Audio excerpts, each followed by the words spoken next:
आपण पाहत आहात RK न्यूज, बातमी तुमची, आवाज आमचा। आजच्या या समन्वय मीटिंगच्या निमित्तानं उपस्थित असलेले खासदार, आमदार, वटाळगावचे सर्व बंधू आणि भगिनींनो, 15 ऑगस्ट पासून वटाळगावामध्ये साखळी उपोषण चालू आहे आणि आमचं एकच म्हणणं होतं की लोकप्रतिनिधींना कोण अडवलं होतं? कोण अडवलं होतं का तुम्हाला गावात यायला? तुमचं हक होतं की गावात यायला पाहिजे होतं। एवढा त्रास देऊन लोकांना इकडे बोलवण्याची गरज काय होती? बरोबर आहे नाही? काय गरज होती? सण असून सुद्धा आणि कागदपत्रावर एवढं सगळे फ्रॉड दिसताना कुणाची बाजू तुम्ही घ्यायलाय?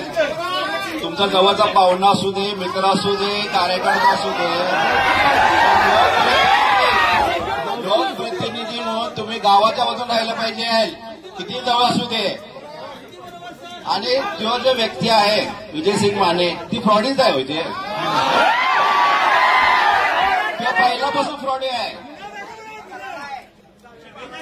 एक तुम्हाला एक उदाहरण सांगतो, एक उदाहरण 2 मिनिट। 10वीच्या ह्याच्यामध्ये तो नापास झाला आणि त्यानं पास लिहिला होता आणि आमचे वडील मंत्री होते त्यावेळी, त्यांचे वडील आणि ते स्वतः बसले होते समोर, रडत की माझ्या पोरग्याला वाचवा। त्यावर खरं आहे आणि त्याच्यावर केस झालते, पोरग्याला वाचवा। त्याला तेव्हा वाचवलं नसतं, तो आता फोडाफोडी केला नसता, जेलमध्ये गेला असता आणि तेव्हापासून त्या सवय लागली की फोडाफोडी करायची। बरोबर आहे का नाही? आमची चूक झाली, त्याला जेलमध्ये घालायला पाहिजे जरा, पण त्याला काय झालं, सवय झाली, ते फ्रॉड काय झालं चोर। आणि त्यानं लक्षात आलं की आपलं फ्रॉड केलं चालतंय, सगळं दाबून इथं चालतंय, पण आता परिस्थिती राहिली नाही। आणि बापू होतं लक्ष पाहिजे इकडं बद्दल सांगायला। तुम्ही मराठा समाज जागा कसा काढून गेलाय कोल्हापुरात जाऊन? मराठा समाजाची जागा कोल्हापुरात जाऊन का काढायला काढून गेलाय? आमच्या मतदारसंघामध्ये आमच्या माता बहिणींना बरंच काम, हाताला काम द्यायचं आहे, तिथं जागा आपण देऊ शकतोय। बरोबर आहे की?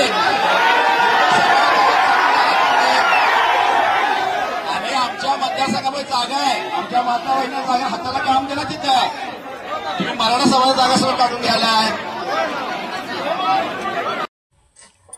RK न्यूज चॅनलला लाईक करा, शेअर करा आणि सबस्क्राईब करा।